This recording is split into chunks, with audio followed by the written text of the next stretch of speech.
Fluida. Fluida adalah salah satu jenis zat cair yang dapat mengalir. Bentuk fluida tidak tetap, akan tetapi fluida menyesuaikan dengan bentuk wadah atau penampung dari suatu zat itu sendiri. Sebelum kita mengenal jauh tentang fluida, maka kita akan membahas terlebih dahulu tentang sifat-sifat zat cair. Zat cair sendiri berbeda halnya dengan zat padat. Zat padat itu memiliki sifat yang kaku atau tegar, sedangkan zat cair memiliki sifat yang tidak sekaku zat padat. Contoh dari zat cair yaitu yang pertama, ada zat cair dapat berubah bergantung dari wadah penampungnya. Contohnya yaitu ketika kita menuangkan air ke dalam suatu gelas, maka air tersebut akan berubah bentuknya seperti gelas. Kemudian ketika kita akan menuangkan air ke dalam sebuah mangkok, maka air tersebut akan berubah seperti mangkok. Begitu pula ketika kita menuangkan air ke dalam sebuah botol, maka air tersebut akan berubah seperti botol. Nah, hal tersebut menunjukkan bahwa zat cair memiliki bentuk yang sesuai dengan wadah penampungnya dan dapat berubah bentuk sesuai wadahnya itu. Nah, yang kedua, ada zat cair menempati ruang dan mempunyai massa. Contohnya yaitu bila kita menempatkan air pada suatu wadah, maka air tersebut akan menempati ruang dari tempat yang terendah. Nah, kemudian dari situ kita juga ketika kita menuangkan air ke dalam wadah yang tidak beraturan, maka air tersebut akan menyesuaikan dengan wadah tersebut. Ketika wadah yang kosong akan lebih ringan dibandingkan wadah yang terisi penuh oleh air. Nah, hal tersebut menunjukkan bahwa air juga memiliki massa. Kemudian yang ketiga, ada permukaan zat cair selalu mendatar. Seperti yang kita ketahui, pekerja bangunan yang membawa selang kecil yang panjang dan berisi air untuk mengetahui kedataran pada saat memasangkan batu bata atau ubin. Pekerja tersebut memanfaatkan salah satu sifat zat cair, yakni permukaannya selalu mendatar. Nah, hal tersebut menunjukkan bahwa meskipun penampungan air dibuat miring, akan tetapi permukaan air akan selalu mendatar. Kemudian yang selanjutnya, ada zat cair mengalir dari tempat yang lebih tinggi ke tempat yang lebih rendah. Atau seperti yang kita ketahui, ketika kita menuangkan air ke dalam sebuah wadah, maka air tersebut akan mengalir ke dataran yang terendah. Demikian pula terjadi pada aliran air pada sungai yang selalu mengalir dari arah hulu menuju hilir. Hal tersebut menunjukkan bahwa zat cair mengalir dari arah tinggi menuju ke arah yang lebih rendah. Atau bisa juga zat cair mengalir karena adanya pengaruh gravitasi sehingga menuju ke arah yang lebih rendah. Kemudian setelah kita mengenal sifat-sifat zat cair, kita akan membahas tentang massa jenis. Massa jenis adalah massa jenis suatu zat. Massa jenis suatu zat didefinisikan sebagai perbandingan antara massa zat itu terhadap volumenya. Contohnya itu seperti ketika kita melemparkan batu ke dalam kolam, maka batu tersebut akan tenggelam. Sedangkan ketika kita melemparkan gabus ke dalam kolam, maka gabus itu akan terapung. Artinya hal tersebut terjadi karena adanya massa jenis pada suatu benda. Semakin besar massa jenis pada suatu benda, maka akan semakin besar peluang untuk batu itu tenggelam. Begitu juga terjadi pada gabus. Gabus itu memiliki massa jenis benda yang kecil, maka kemungkinan besar gabus itu akan terapung. Karena secara matematis massa jenis suatu zat itu ditulis sebagai berikut, yaitu P sama dengan M per V. P diartikan sebagai massa jenis zat, sedangkan M yaitu massa zat, sedangkan V volume zat. Setelah kita mengenal massa jenis, kita akan mengenal tentang tekanan dan tekanan hidrostatik. Tekanan sendiri diartikan sebagai besarnya gaya yang bekerja di setiap luas permukaan. Contohnya yaitu memotong buah atau sayur akan lebih mudah dilakukan dengan pisau yang permukaannya tajam. Hal tersebut terjadi karena seluruh gaya terkumpul pada permukaan pisau yang tajam itu, sehingga tekanan yang dihasilkan sangat besar dan memotong pun menjadi lebih mudah. Dalam fisika, tekanan dapat didefinisikan sebagai besarnya gaya dibagi luas di bidang tekan. Dengan begitu, secara matematis dituliskan sebagai berikut. P sama dengan F per A. P sendiri diartikan sebagai tekanan pada suatu zat permukaan, yang F itu diartikan sebagai gaya tekan. Nah, sedangkan A itu luas bidang tekan. Kemudian selanjutnya ada tekanan hidrostatik.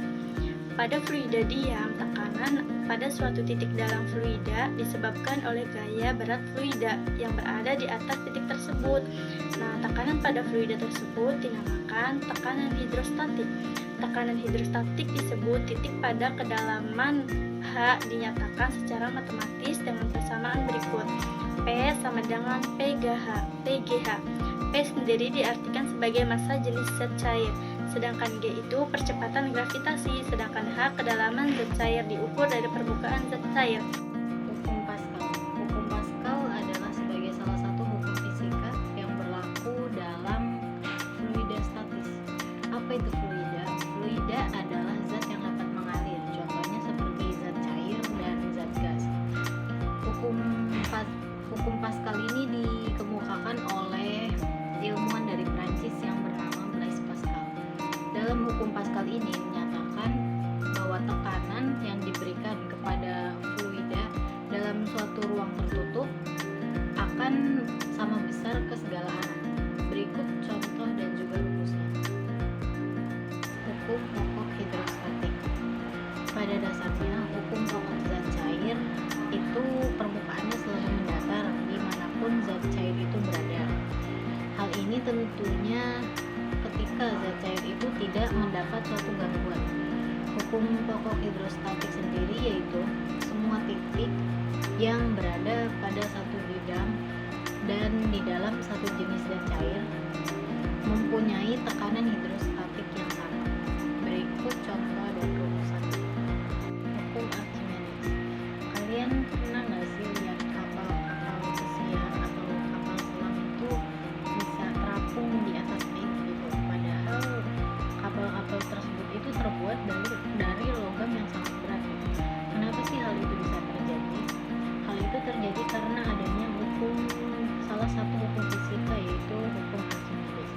Hukum Archimedes itu dikemukakan oleh seorang ilmuwan Yunani yang bernama Archimedes yang lahir pada 287 sampai dengan 212 Masehi, sebelum Masehi. Hukum Archimedes sendiri yaitu apabila suatu benda dicelupkan sebagian atau seluruhnya ke dalam fluida, maka benda tersebut mendapatkan gaya ke atas yang besarnya sama dengan berat fluida yang dipindahkan atau didesak oleh benda tersebut. Berikut contoh dan juga rumusan.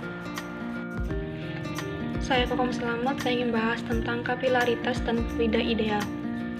Kapilaritas merupakan naik turunnya permukaan zat cair dalam pipa atau celah yang dinamakan pipa kapiler.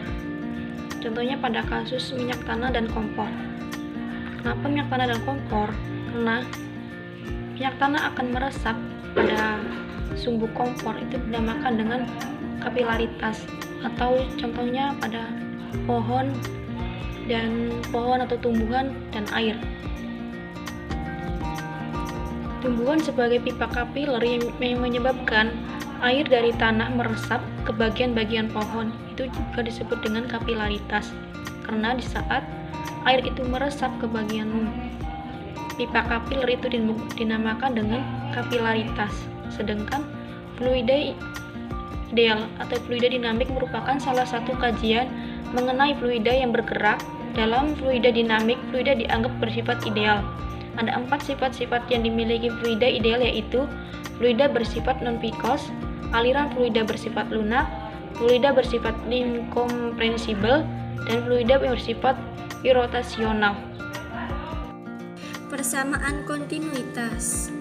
Pada suatu saat mungkin Anda pernah menyiram tanaman dengan air yang berasal dari keran dengan menggunakan selang. Pada saat Anda menutup sebagian mulut selang tersebut dengan jari, aliran air akan menjadi deras. Bagaimana hal ini bisa terjadi? Mari kita meninjau aliran fluida yang melalui sebuah penampang yang tidak seragam. Misalkan kita mempunyai sebuah selang yang ukurannya pangkal dan ujungnya berbeda, atau sebagai analogi selang air yang ujungnya kita tutup dengan jari, seperti ditunjukkan pada gambar tersebut, yaitu sejumlah fluida yang mengalir melalui sebuah penampang seluas A1 dengan kelajuan V1 ketika melalui penampang seluas A2 kelajuannya berubah menjadi V2. Persamaan yang menghubungkan antara luas penampang dengan kejauhan fluida dinamakan persamaan kontinuitas, dan secara matematis dituliskan sebagai berikut, kayak contohnya A1 V1 sama dengan A2 V2. Dinamakan A1 luas penampang 1, V1 kelajuan fluida ketika melalui penampang 1, A2 luas penampang 2,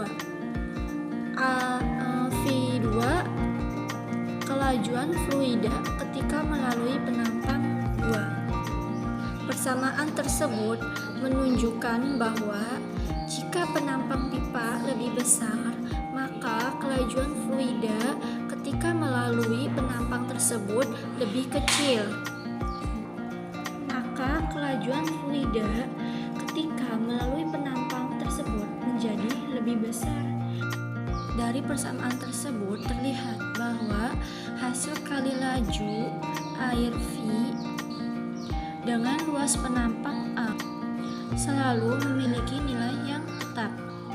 Hasil kali laju air dan luas penampang ini dinamakan debit aliran Q, dan secara matematis dituliskan sebagai berikut. Q sama dengan AV, sehingga persamaan kontinuitas dapat pula dituliskan Q1 sama dengan Q2. Satuan untuk debit adalah volume per satuan waktu atau meter 3 per sekon. Persamaan Bernoulli. Misalkan kita memiliki sebuah pipa kaca yang memiliki penampang yang berbeda, yaitu penampang besar dan penampang kecil.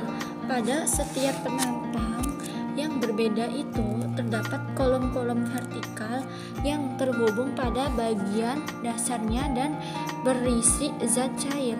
Ketika tidak ada aliran fluida melalui pipa horizontal, maka ketinggian zat air dalam kolom vertikal akan sama. Akan tetapi, ketika terdapat aliran fluida melalui pipa horizontal, ternyata ketinggian zat cair dalam kolom vertikal menjadi tidak sama, di mana tinggi zat cair dalam kolom pada pipa yang luas penampangnya lebih kecil menjadi lebih tinggi. Pada gambar tersebut, hal ini menunjukkan bahwa tekanan fluida dalam pipa yang luas penampangnya lebih kecil adalah lebih rendah dibandingkan tekanan fluida dalam pipa yang luas penampangnya lebih besar. Selanjutnya kita tinjau aliran fluida ketika melewati suatu ketinggian yang berbeda serta luas penampang yang berbeda. Pada gambar tersebut, aliran fluida melalui suatu penampang dan ketinggian yang berbeda. Menurut tinjauan secara mekanika, energi potensial yang dimiliki fluida ketika berada di ketinggian H2 lebih besar daripada di ketinggian H1.